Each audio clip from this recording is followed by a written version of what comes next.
Hey everyone, this is Simran and welcome back to your own YouTube channel IGNOU ई पाठशाला। कैसे हैं आप सब? उम्मीद करती हूँ बहुत अच्छे होंगे, अपने घर में सेफ होंगे और अपनी प्रिपरेशन भी आप रेगुलर बेसिस पे कर रहे होंगे। तो जैसा कि आप लोग जानते हैं, हम डिस्कस कर रहे थे IBO 4 की unit 3 that is export import documents. और ऑलरेडी हम अपने पिछले सेशन में डिस्कस कर चुके हैं रैशनल ऑफ डॉक्यूमेंट्स की, क्यों डॉक्यूमेंट्स की ज़रूरत है हमें इंटरनेशनल ट्रेड में। और हमने डिस्कस किया था कमर्शियल पर्सपेक्टिव और लीगल पर्सपेक्टिव के बारे में, राइट। तो अगर आप में से किसी ने पिछली वीडियोस को नहीं देखा है तो उसको ज़रूर देख लीजिएगा। और अगर आप मेरे चैनल पे न्यू हैं तो मेरे चैनल को लाइक शेयर सब्सक्राइब करना मत भूलिएगा। बेल आइकन को भी ज़रूर प्रेस कर दिएगा ताकि मैं जब भी वीडियोस का अपलोड करूं उसका नोटिफिकेशन आपके पास ज़रूर जाए। चलिए बिना किसी देर के अपने सेशन को स्टार्ट करते हैं। तो सबसे पहले डिस्कस कर लेते हैं हम इंसेंटिव पर्सपेक्टिव के बारे में, जो कि आपका रैशनल ऑफ डॉक्यूमेंट्स का एक पार्ट है। ऑलरेडी हम कमर्शियल पर्सपेक्टिव और लीगल पर्सपेक्टिव पढ़ चुके हैं। अब इसका जो लास्ट टॉपिक है इंसेंटिव पर्सपेक्टिव, इसको डिस्कस कर लेते हैं। इसके बाद अपनी यूनिट को आगे कंटिन्यू करेंगे, ठीक है। तो हमने अपने पिछले सेशन में डिस्कस किया था कि डॉक्यूमेंट्स की क्यों ज़रूरत होती है हमें इंटरनेशनल ट्रेड में, और हमने उसे कमर्शियल पर्सपेक्टिव और लीगल पर्सपेक्टिव के कॉन्टेक्स्ट में समझा था, राइट। कि किस तरह से हमारा जो इम्पोर्टर है, अगर उसने गुड्स की पैकेजिंग करवाई है, किस मोड ऑफ ट्रांसपोर्ट को यूज़ करना है, किस रूट के थ्रू आना है, ये सब कुछ जिस तरह से डिसाइड हुआ है, जिस तरह से कॉन्ट्रैक्ट में मेंशन है, हमें उसी हिसाब से उसी प्रोसेस को फॉलो करके एक्सपोर्ट करना होगा। और इसके लिए हमें चाहिए प्रॉपर डॉक्यूमेंट्स, राइट। फिर हमने लीगल पर्सपेक्टिव की बात करी थी, जहाँ पे जो मेन पॉइंट था उसका वो क्या था, सर्टिफिकेट ऑफ ओरिजिन की बात कही गई थी कि अगर हमारे रिलेशंस किसी कंट्री के साथ अच्छे नहीं हैं, चाहे पॉलिटिकल रिलेशंस हो या इकोनॉमिक रिलेशंस हो, तो वहाँ पे हम क्या इशू करवाते हैं, एक सर्टिफिकेट ऑफ ओरिजिन, जिससे हमें पता चलता है कि पर्टिकुलर गुड्स या प्रोडक्ट किस कंट्री से आ रहे हैं, ठीक है। अब नेक्स्ट जो इसका इम्पॉर्टेंट पार्ट है वो है आपका इंसेंटिव पर्सपेक्टिव। अब देखिए, आपको याद होगा जब हमने export promotion in India chapter पढ़ा था, तब वहाँ पे मैंने बताया था आपको कि government different types of incentives और सब्सिडीज़ प्रोवाइड करती है, किस लिए, ताकि एक्सपोर्ट्स को ज़्यादा से ज़्यादा प्रमोट किया जा सके, ठीक है। अब अगर हमें इंसेंटिव्स के लिए क्लेम करना है, अगर हमें इंसेंटिव्स का बेनिफिट उठाना है, तो हमें कुछ प्रूफ देना पड़ेगा ना कि हाँ हम एलिजिबल हैं ये पर्टिकुलर इंसेंटिव के लिए, right.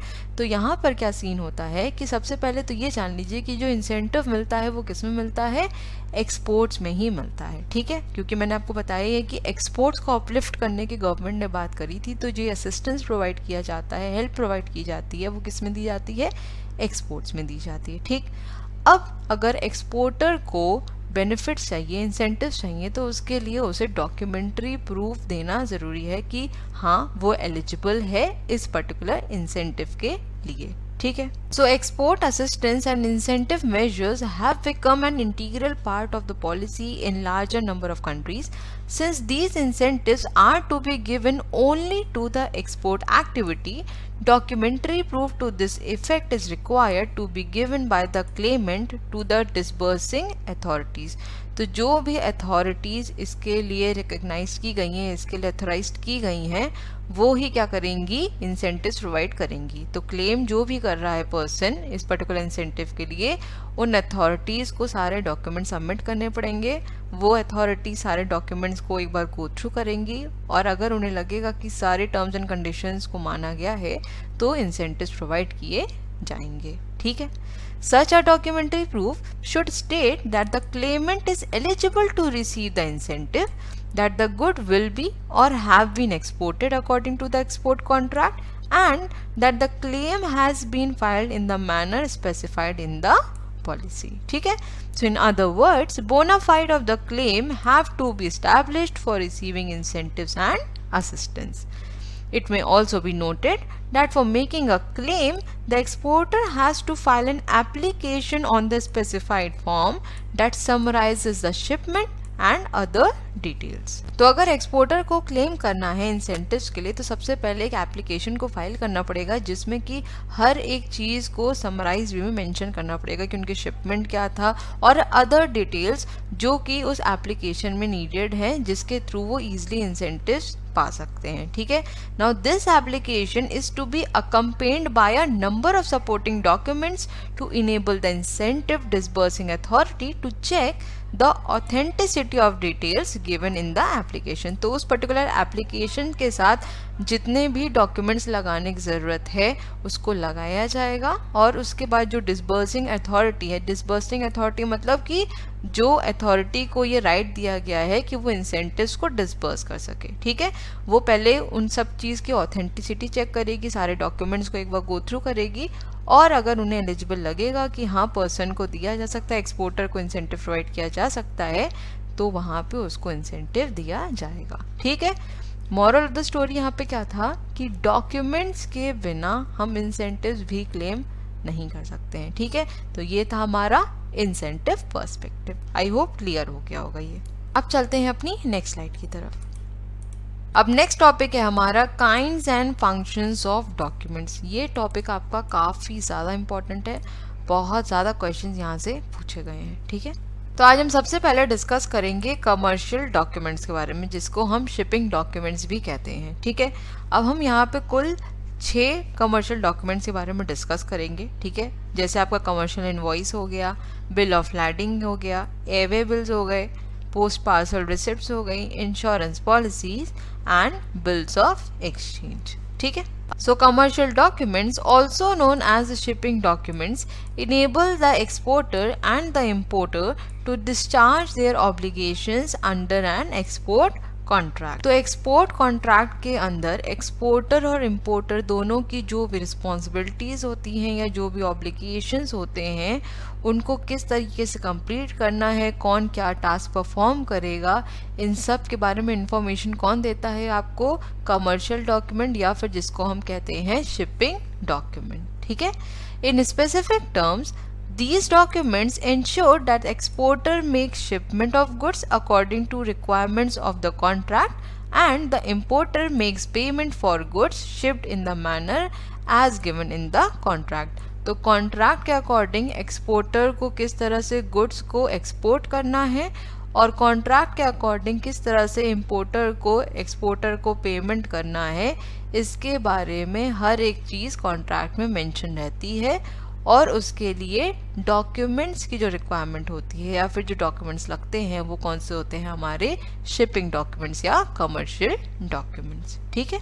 When goods are shipped by the exporter, he has a set of documents which entitles him or its legal holder, it can be agent, importer or bank, to the goods at the destination or in the event of damage or loss to compensation by insurance. तो यहाँ पे अगर मैं simple words में आपको समझाऊं तो export documents या फिर शिपिंग डॉक्यूमेंट्स बेसिकली क्या होते हैं कि जब एक्सपोर्टर गुड्स को शिप कर देता है तो उसके पास नंबर ऑफ डॉक्यूमेंट्स या फिर सेट ऑफ डॉक्यूमेंट्स होते हैं जिसमें कि सब चीज़ें मेंशन होती हैं कि किन गुड्स को एक्सपोर्ट किया गया है, कितनी क्वांटिटी में एक्सपोर्ट किया गया है, क्या प्राइस है उसका, अगर गुड्स इनका इंश्योरेंस हुआ है तो उसका अमाउंट भी ऐड किया जाता है, साथ में अगर कोई डैमेजेस हो जाते हैं जब गुड्स इन ट्रांजिट होते हैं तब उसके डैमेजेस को भी कॉम्पनसेट करना पड़ेगा किसी एक्सपोर्टर को।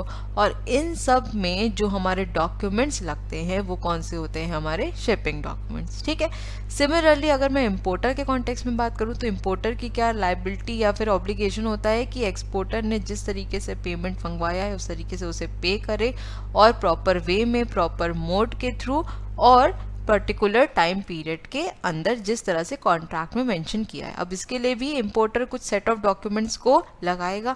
अब वो भी जो डॉक्यूमेंट्स कहलाएंगे वो क्या कहलाएंगे? शिपिंग डॉक्यूमेंट्स कहलाएंगे, ठीक है।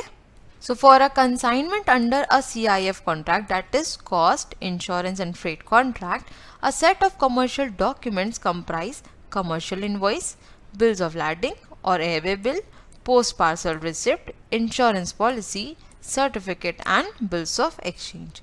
In addition to these documents, a particular shipment may necessitate additional commercial documents such as packaging list, certificate of inspection, certificate of quality, etc. It must also be noted that for receiving payment from the importer, additional documents satisfying the regulatory needs in the importing country will have to be obtained by the exporter and sent to the importer.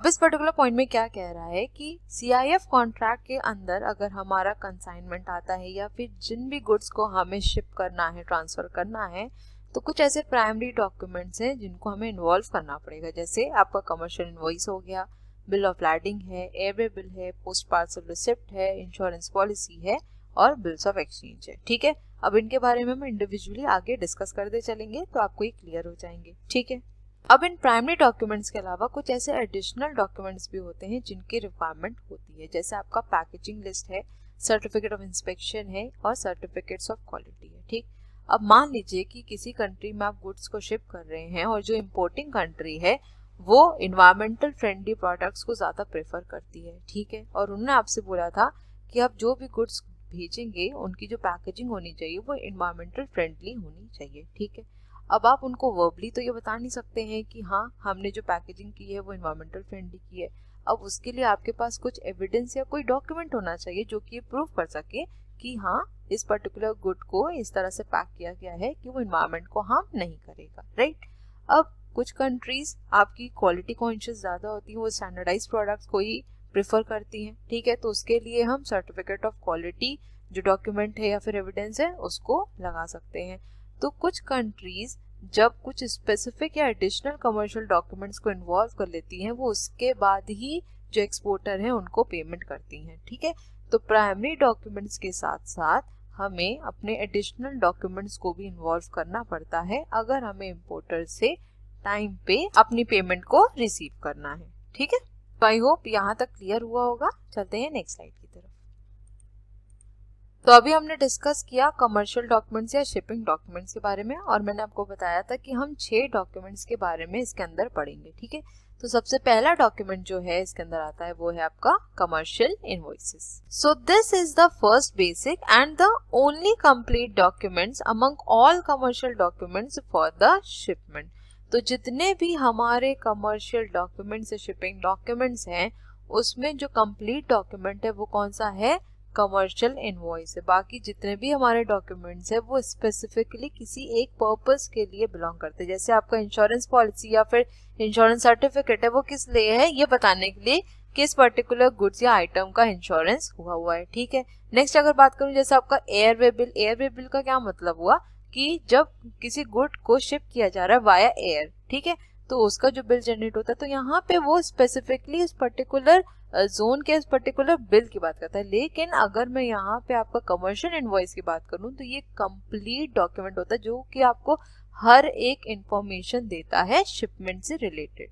ठीक है, beside fulfilling the obligation under the export contract the exporter need this document for a number of other purposes including obtaining export inspection certificate, getting excise clearance, getting custom clearance and securing incentives। तो इस particular document की हमें क्यों जरूरत पड़ती है या फिर एक्सपोर्टर को क्यों जरूरत पड़ती है, ताकि वो गुड्स को इजीली इंस्पेक्ट करवा सके, उसका इंस्पेक्शन सर्टिफिकेट मिल सके, एक्साइज क्लियरेंस भी इजीली हो सकती है, कस्टम क्लियरेंस भी, और साथ में अगर कोई इंसेंटिव्स के लिए वो क्लेम करना चाहता है तो वो कमर्शियल इनवॉइसेस के थ्रू क्लेम कर सकता है। ठीक है, thus this document is prepared at both pre-shipment and post-shipment stages। अब pre-shipment और post-shipment का क्या मतलब हुआ, pre-shipment मतलब shipment से पहले, जब गुड्स को शिप नहीं किया गया है, इंपोर्टर को नहीं भेजा गया उससे पहले, और post-shipment का मतलब जब गुड्स को शिप कर दिया गया है उसके बाद। तो इन दोनों ही सर्कमस्टांसेस में हमें कमर्शियल इनवॉइसेस या इस डॉक्यूमेंट की जरूरत पड़ती है, इसको बनाना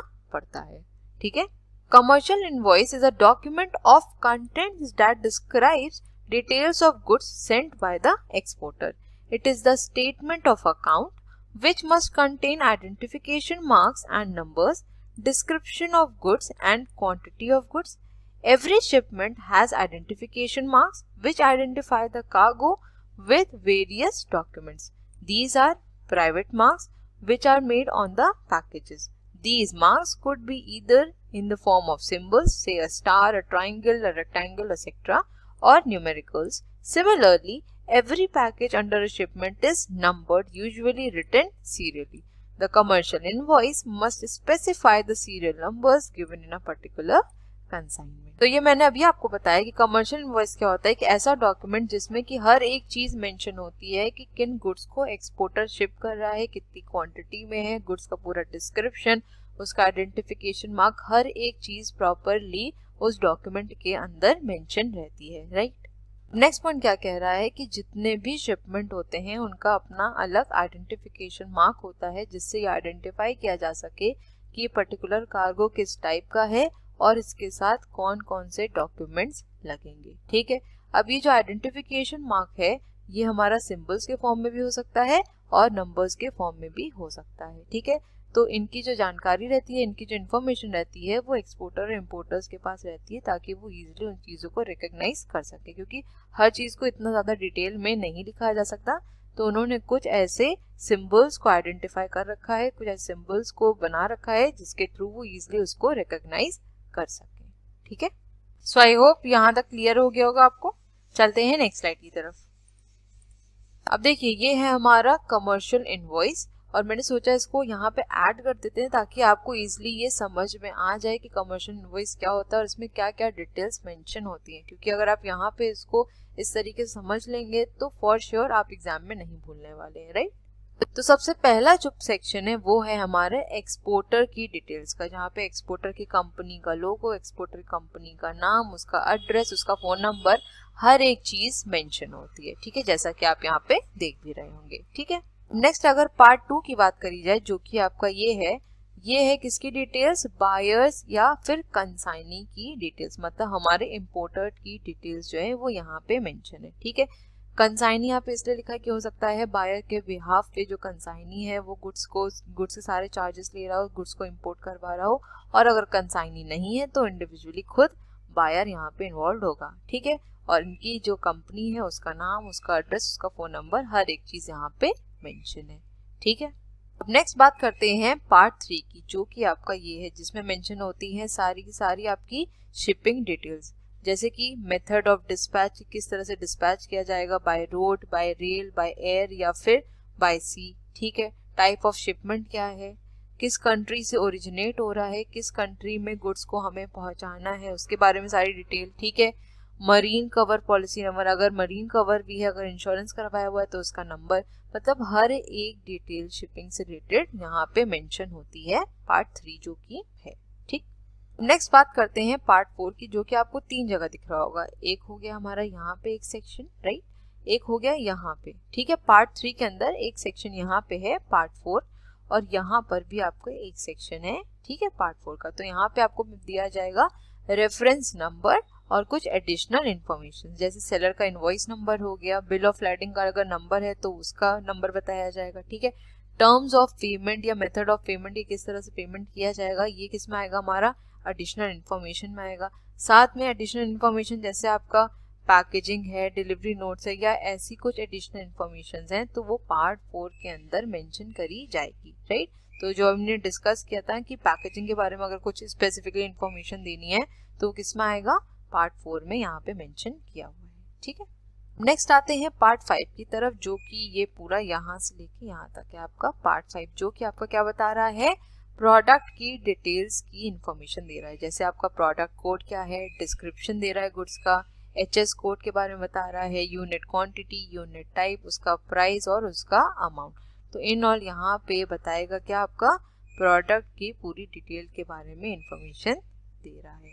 ठीक है, अब नेक्स्ट आते हैं पार्ट 6 की तरफ, जो कि क्या बता रहा है, बैंक डिटेल्स के बारे में बता रहा है। किसकी, सेलर की जो बैंक डिटेल्स है उसकी इंफॉर्मेशन यहाँ पे प्रोवाइड की जाती है। ठीक है, और लास्ट पार्ट है हमारा ऑथराइज सिग्नेचर्स, मतलब अगर सेलर चाहता है तो जो भी ऑथराइज सिग्नेटरीज हैं उनके साइन यहाँ पे मेंशन कर सकता है। तो यहाँ पे उनकी डिटेल सारी दी गई है कि कहाँ पे इशू किया गया है, डेट ऑफ इशू क्या है, सिग्नेटरी कंपनी कौन सी है, ऑथराइज सिग्नेटरीज कौन से हैं। ठीक है, और कंपनी का स्टैंप और सिग्नेचर।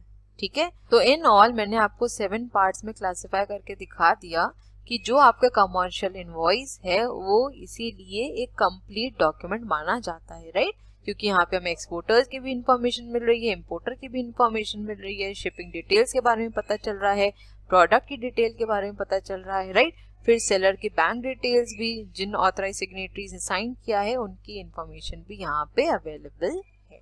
ठीक है, आई होप अब क्लियर भी हुआ होगा और आपको याद रखने में दिक्कत भी नहीं होगी। ठीक है, तो अगर ये एफर्ट थोड़ा सा भी अच्छा लगा हो तो प्लीज सेशन को लाइक जरूर कर दीजिएगा। चलिए चलते हैं नेक्स्ट स्लाइड की तरफ। तो commercial invoice must describe the goods shipped by the exporter. The description of goods must correspond exactly with the description given in the contract और द लेटर ऑफ क्रेडिट. तो जो भी हमारा लेटर ऑफ क्रेडिट है या फिर जो हमारा कॉन्ट्रैक्ट है उसके अंदर हमने अपने गुड्स के बारे में जो भी डिस्क्रिप्शन प्रोवाइड कर रखा है वो एग्जैक्टली फिजिकल गुड्स से मिलना चाहिए. ऐसा नहीं होना चाहिए कि हमारे फिजिकल गुड्स की जो डिस्क्रिप्शन है वो अलग हो और जो लेटर ऑफ क्रेडिट या फिर कॉन्ट्रैक्ट है हमारा उस पर कुछ अलग डिस्क्रिप्शन प्रोवाइड किया गया हो. एग्जैक्टली सेम ही होना चाहिए. ठीक है. It means that there should not be any difference including spelling between these description. मतलब कि स्पेलिंग की भी आगे पीछे नहीं होनी चाहिए. जो भी स्पेलिंग आपका उसमें कॉन्ट्रैक्ट में मेंशन किया गया है, लेटर ऑफ क्रेडिट में मेंशन किया गया है, एग्जैक्टली सेम ही होना चाहिए. ठीक है. Thus, if a contract describes the goods as 10,000 pairs of blouses and skirts, the exporter should not describe them as 10,000 blouses and 10,000 skirts. मतलब कि एग्जैक्टली सेम होना चाहिए. कुछ भी अपनी तरफ से हम उसमें मॉडिफिकेशंस नहीं कर सकते हैं. ठीक है. अगर आप देखेंगे तो लॉजिकली बात सेम ही कही गई है ना. दोनों जगह बात सेम ही कही जा रही है. लेकिन इसमें क्या बोला है कि कोई भी चेंजेस नहीं होने चाहिए. जिस तरह से लिखा गया है उसी तरीके से हमें आगे उसको लिखना है. अगर कॉन्ट्रैक्ट में हमने इस तरीके से मेंशन किया है तो हमें आगे अपने जो गुड्स का डिस्क्रिप्शन है वो इसी तरीके से ही प्रोवाइड करना पड़ेगा. ठीक है. Sometimes description of the goods includes the number of packages and the type of packing material. Thus, if the contract specifies shipment to be made in 10 new gunny bags, the exporter should send the contracted goods and describe them as needed. If the commercial invoice wrongly describes the shipment as 10 gunny bags instead of 10 new gunny bags, the bank may refuse to honor shipping documents and not pay for them. इस particular point में क्या बोल रहा है कि कभी कभी ऐसा भी होता है कि जो गुड्स का डिस्क्रिप्शन होता है उसके साथ उसकी क्वांटिटी भी मेंशन होती है. जैसे कि यहाँ पे आप देख रहे हैं 10 न्यू गनी बैग्स लिखा है. लेकिन अगर इसमें कुछ मॉडिफिकेशंस कर दिए जाते हैं, कुछ ऑल्टरेशन कर दिया जाता है और इसको सिर्फ लिख दिया जाता है 10 गनी बैग्स, तो जो बैंक है वो इस पर्टिकुलर इनवॉइस को या फिर आपको जो शिपिंग डॉक्यूमेंट है कमर्शियल इनवॉइस, इसको क्या कर देगा, डिसऑनर कर देगा. ठीक है. इसको ऑनर नहीं करेगा और आप इसके लिए पेमेंट भी नहीं ले पाएंगे. तो इन ऑल कहने का मतलब ये है कि जो भी आपका डिस्क्रिप्शन है, चाहे वो स्पेलिंग वाइज हो चाहे वो आपका क्वांटिटी वाइज हो, आप उसमें कोई भी मॉडिफिकेशन कोई भी चेंजेस नहीं कर सकते हैं. जो आपके कॉन्ट्रैक्ट में मेंशन है और जो आपका कमर्शियल इनवॉइस है दोनों में ही एग्जैक्टली सेम चीज लिखी होनी चाहिए. ठीक है. आई होप इतना क्लियर हो गया होगा आपको. चलते हैं नेक्स्ट स्लाइड की तरफ. The quantity described on the commercial invoice should neither be less और more than the contracted quantity. तो जितनी भी क्वांटिटी का कॉन्ट्रैक्ट दिया गया है ना ही उससे कम ना ही उससे ज्यादा कमर्शियल इनवॉइस में मेंशन किया होना चाहिए. ठीक है. So in other words the exporter should not ship less than contracted quantity unless the contract permits part shipment. However, if the goods are being shipped under a letter of credit, part shipment is permitted unless it is specially prohibited. अब इस particular point में क्या बोल रहा है कि जो भी हमारी कॉन्ट्रैक्टेड क्वांटिटी है हमें उसे ही शिप करना है, ना ही उससे कम और ना ही उससे ज्यादा. और जो भी हमारी कॉन्ट्रैक्टेड क्वांटिटी है उसके बारे में हमें सारी इंफॉर्मेशन किसमें देनी है, अपने कमर्शियल इनवॉइस में देनी है. ठीक है. अब ये जो शिपमेंट है हम दो तरीके से कर सकते हैं. या तो कमर्शियल इनवॉइस के थ्रू करा जा सकता है और या फिर आपके लेटर ऑफ क्रेडिट के थ्रू. ठीक. अगर हम यहाँ पे कमर्शियल इनवॉइस के थ्रू करेंगे तो यहाँ पर पार्ट शिपमेंट आपका अलाउड नहीं होता है. और अलाउ कब होता है, अगर उसकी स्पेशल परमिशन ग्रांट करी जाए. ठीक. लेकिन अगर मैं लेटर ऑफ क्रेडिट की बात करूं तो यहाँ पे आपका पार्ट शिपमेंट अलाउड होता है. बस यहाँ पे बोल रहा है कि अगर स्पेसिफिकली उस चीज को प्रोहिबिट नहीं किया गया है तभी हम पार्ट शिपमेंट कर सकते हैं, वरना नहीं कर सकते हैं. पार्ट शिपमेंट का क्या मतलब होता है, जब हम टुकड़ों में शिपमेंट करते हैं, जब हम टुकड़ों में गुड्स को ट्रांसफर करते हैं. ठीक है. On the other hand quantity shipped should not be more than the contracted quantity. This is so even if the exporter may not be charging for additional quantity. ठीक है. Now, second function of the commercial invoice is that it is the seller's bill given to the buyer. तो अभी मैंने आपको जब commercial invoice दिखाया था तो उसमें जो सबसे पहली इंफॉर्मेशन थी वो किसकी थी, एक्सपोर्टर की डिटेल्स थी, राइट. और उसके बाद अगर लास्ट में हम देखें तो उसमें किसकी इंफॉर्मेशन थी, एक्सपोर्टर के बैंक डिटेल्स की इंफॉर्मेशन थी, राइट। तो इसका क्या मतलब हुआ कि जो हमारा कमर्शियल इनवॉइस है वो सेलर का बिल होता है, मतलब एक्सपोर्टर का बिल होता है, जो कि इंपोर्टर के ऊपर या बायर के ऊपर लगाया जाता है, ठीक है। As a bill it must contain the name and address of the buyer, unit price, amount and authorise signatures with designation, ठीक है। तो अभी मैंने आपको ये दिखा भी दिया इसीलिए, ठीक है। Unless required by the buyer, the total invoiced value should be net of any commission or discount. In other words, it should be realizable amount of goods as per the trade terms. Sometimes a contract requires a detailed breakup of amount to be recorded on the invoice for enabling the custom authority in importing country to calculate import duty. इस particular point में क्या बोल रहा है कि जो भी हमारा रियलाइज्ड अमाउंट है वो एज पर ट्रेड टर्म्स होना चाहिए, और कभी कभी ऐसा होता है कि जो अमाउंट है उसका प्रॉपर ब्रेकअप होना चाहिए, उसको प्रॉपर पार्ट्स में डिवाइड कर देना चाहिए। क्यों?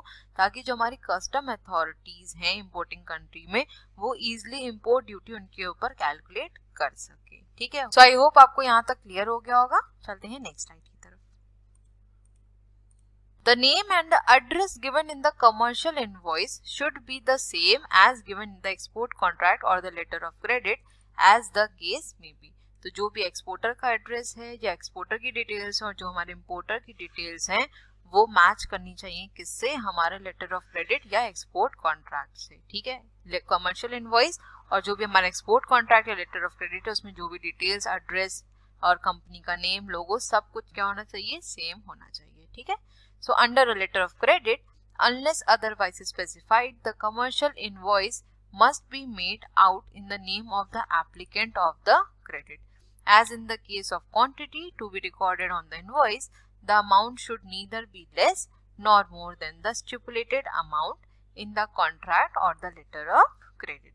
The only exception is that if the contract or the letter of credit permits part shipment, an individual invoice can be less than the total amount. तो ये भी हमने पीछे डिस्कस भी किया था, right. The commercial invoice also sets forth the terms of sale, that is FOB, CIF और C and F basis, and date of shipment and terms of payment. It can also serve as a packing list and a certificate of origin. So a packing list shows details of the goods contained in each pack of shipment. When the law in an importing country does not specifically require a separate certificate of origin issued by a third party, it can be self-certified by the exporter on the commercial invoice. तो अगर जिस country में भी हम अपने goods को ship कर रहे हैं या फिर एक्सपोर्ट कर रहे हैं उस पर्टिकुलर कंट्री में अगर एडिशनल डॉक्यूमेंट्स की रिक्वायरमेंट नहीं है तो वहां पे एक्सपोर्टर क्या कर सकता है, सेल्फ सर्टिफाई कर सकता है अपने कमर्शियल इनवॉइस पे, ठीक। So the format of the commercial invoice is devised by the exporter themselves according to the requirements of their business. तो जो हमारा कमर्शियल इनवॉइस है वो कौन बनाता है, एक्सपोर्टर बनाता है, और किसको दिया जाता है, बायर या फिर इंपोर्टर को दिया जाता है, ठीक है। आई होप यहाँ तक क्लियर हो गया होगा। और एक चीज यहाँ पर बता दूं, जो आपको टर्म्स ऑफ सेल है ना, दैट इज आपका एफओबी, सीआईएफ एंड सीएनएफ, ये भी कमर्शियल इनवॉइस में आपका मेंशन होता है। अभी मैं आपको ये दिखा भी देती हूँ। तो यहाँ पे अगर आप पॉइंट 7 को नोट करें तो यहाँ पे आपका टर्म्स ऑफ जो सेल है वो मेंशन किया गया, ये है यहाँ पे किया गया एफओबी बेसिस पे, ठीक है। तो ये चाहे आपका एफओबी बेसिस भी हो सकता है, सीआईएफ भी हो सकता है या सीएनएफ बेसिस भी हो सकता है। और ये देखिए यहाँ पे मेंशन किया गया है इनको टर्म्स, है ना। तो ये हमने इनको टर्म्स में सारे जो टर्मिनोलॉजीज हैं इनकी ये पढ़ी हुई हैं। अगर आपने अभी तक कवर नहीं किया है इनको टर्म्स तो आप कवर कर लीजिएगा, ठीक है, क्योंकि ये आपका जो टॉपिक है वो आपका IBO 2 में भी है और आपके IBO 4 में भी है। तो दोनों ही जगह काफी ज्यादा इंपॉर्टेंट है और दोनों जगह पेपर में पूछा भी गया है, ठीक है। तो आई होप आपको यहाँ तक क्लियर हो गया होगा और आज का हमारा सेशन यहीं तक था। मिलेंगे अपने नेक्स्ट वीडियो में और इस पर्टिकुलर यूनिट को आगे कंटिन्यू करेंगे, ठीक है। So thank you so much for watching. Please channel को लाइक शेयर सब्सक्राइब करना मत भूलिएगा। बेल आइकन को भी जरूर प्रेस कर दिएगा ताकि मैं जब भी वीडियोस का अपलोड करूं उसका नोटिफिकेशन आपके पास जरूर जाए। अपने फीडबैक्स भी प्रोवाइड करिएगा कि वीडियोस कैसी लग रही हैं और अगर कुछ इम्प्रूवमेंट की जरूरत है तो बिल्कुल बताइएगा। और इस पर्टिकुलर यूनिट को बहुत अच्छे से पढ़िएगा, अच्छे से कवर करिएगा क्योंकि यहाँ से काफी बार क्वेश्चंस पूछे गए हैं, ठीक है। इसलिए मैंने वहाँ पे परफॉर्मा भी ऐड कर दिया कमर्शियल इनवॉइस का, ताकि आप इजीली समझ सकें। हालांकि आपकी बुक में भी परफॉर्मा मेंशन किया गया है, अगर आपने नहीं देखा तो देख लीजिएगा, एनेक्जर 1 में है कमर्शियल वॉइस का, लेकिन हम लोग उतना ध्यान नहीं देते हैं, राइट। लेकिन आई होप आपको उस परफॉर्मेंस से काफ़ी चीज़ें क्लियर भी हो गई होंगी, अब याद करने की भी ज़रूरत नहीं पड़ेगी, क्योंकि जब आप विजुअली कोई चीज़ देख लेते हैं तो वो आपको लंबे टाइम तक याद रहती है, ठीक है। तो चलिए मिलेंगे अपने नेक्स्ट वीडियो में। Till then stay safe, stay healthy, bye bye, take care.